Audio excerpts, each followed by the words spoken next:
Hello friends, welcome to my channel. આજે આપણે બનાવીશું મિની ચોકલેટ કેક્સ, જે ખૂબ જ સ્પોન્જી, સોફ્ટ અને જાળીદાર અને ખૂબ જ ટેસ્ટી રહેવાના છે. ખૂબ જ આસાનીથી તમે આવા બાર જેવા જ chocolate cakes, mini cup cakes ઘરે બનાવી શકો છો. એ પણ મેં 2 રીતથી બનાવ્યા છે અને ખૂબ જ સરસ રીતે બન્યા છે. તમે એકવાર આ રેસીપી અને આ રીતને ફોલો કરશો તો દર વખતે ખૂબ જ ઓછા સમયમાં કિડ્સને અને મોટાને બધાને ભાવે એવા ચોકલેટ કેક્સ બનાવી શકશો. તો ચાલો રેસીપીને શરૂ કરીએ. અહીંયા આપણે એક બોલ લઈ લેવાનું છે અને તેમાં એક ચાળણી કે જારી રાખી દેવાની છે અને એમાં 1/4 કપ જેટલી દળેલી ખાંડ લઈ લેવાની છે. પછી 1 કપ જેટલો મેંદો લઈ લેવાનો છે અને એમાં 2 ટેબલસ્પૂન જેટલો આપણે કોકો પાવડર એડ કરવાનો છે. સાથે તમારે 1 ટીસ્પૂન જેટલો બેકિંગ પાવડર અને 1/4 ટીસ્પૂન જેટલો બેકિંગ સોડા, આ બધા ડ્રાય ઇન્ગ્રીડિયન્ટ્સ છે જેને એકસાથે તમારે ચાળી લેવાના છે.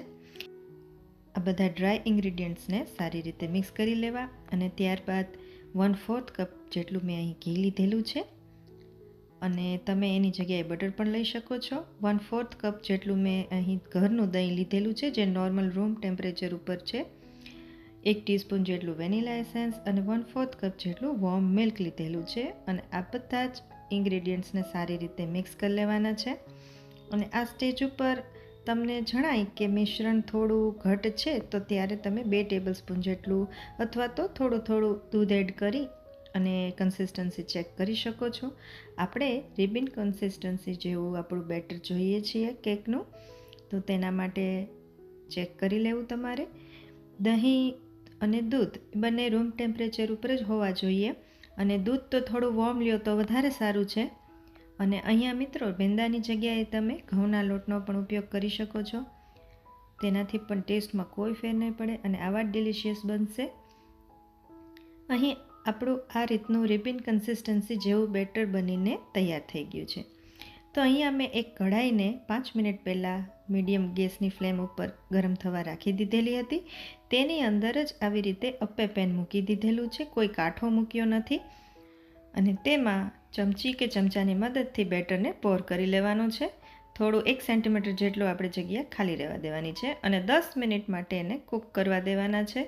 10 જ મિનિટમાં આપણા અપ્પે પેન બીજી સાઈડને ફેરવ્યા વગર બનીને તૈયાર થઈ જશે. અહીંયા ખાસ ધ્યાન રાખવાનું એ છે કે આપણે બીજી સાઈડ પણ ફેરવવા પડતા નથી. અહીંયા મેં એક એલ્યુમિનિયમના જાડા કુકરમાં નીચે સોલ્ટ મૂકી અને આવી રીતે ઇડલી સ્ટેન્ડની અંદર કપકેકનું બેટર નાખીને મસ્ત એવા ઇડલી સ્ટેન્ડમાં કપકેક તૈયાર કર્યા છે. અહીં મારું બીજું રાઉન્ડ પણ અપ્પે પેનમાં કેકનો થઈ ચૂક્યો છે. તો અહીં કુકરને પણ આપણે 5 મિનિટ માટે પ્રીહીટ કરવા દેવા જોઈએ તો સારા બનશે. આપણા ચોકલેટ કેક્સ થોડા ઠંડા થઈ જાય એટલે આપણે એને ટર્ન કરશું. ખૂબ જ આસાનીથી ટર્ન થઈ જાય છે કારણ કે આ નોનસ્ટિક હોય છે અપ્પે પેન, એટલે તેમાં જરા પણ ચોટતું નથી. એમાં ખૂબ જ સારા ટર્ન થાય છે. આમાં ઇડલી સ્ટેન્ડમાં ચોકલેટ કેક બનાવતી વખતે આપણે થોડુંક બટર અથવા ઓઇલ નીચે લગાવવું પડે છે, એનું ખાસ ધ્યાન રાખજો મિત્રો. અને ખૂબ જ સરસ એવા ફ્લફી એવા સોફ્ટ અને સ્પોન્જી જાળીદાર એવા કેક્સ ઇડલીના સ્ટેન્ડમાં પણ બનીને તૈયાર થઈ ગયા છે. તેમાં પણ ફક્ત 10 જ મિનિટમાં તમે આ રેડી કરી શકો છો.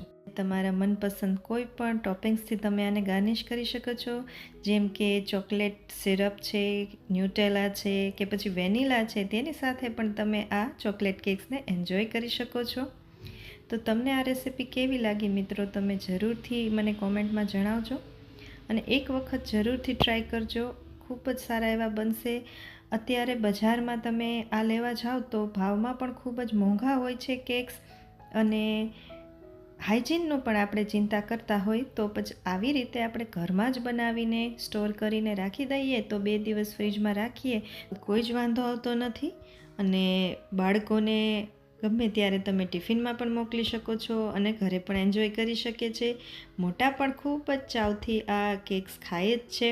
ખૂબ જ સોફ્ટ અને જાળીદાર એવા આ કપકેક્સ ફક્ત 10 જ મિનિટમાં ખૂબ જ આસાન મિશ્રણથી, આસાન રીતથી અને આસાન વસ્તુઓથી જેમ કે પેન અને અપ્પે પેન અને કુકરમાં તૈયાર થઈ જાય છે અને ખૂબ જ સરસ ટેસ્ટી એવા બને છે. તો એકવાર જરૂરથી ટ્રાય કરજો મિત્રો. તમને આ મારો વિડીયો ગમ્યો હોય તો મારી ચેનલને સબસ્ક્રાઈબ જરૂરથી કરજો. વિડીયોને લાઇક અને શેર પણ કરવાનું ન ભૂલતા. મળીએ નવા વિડીયોમાં.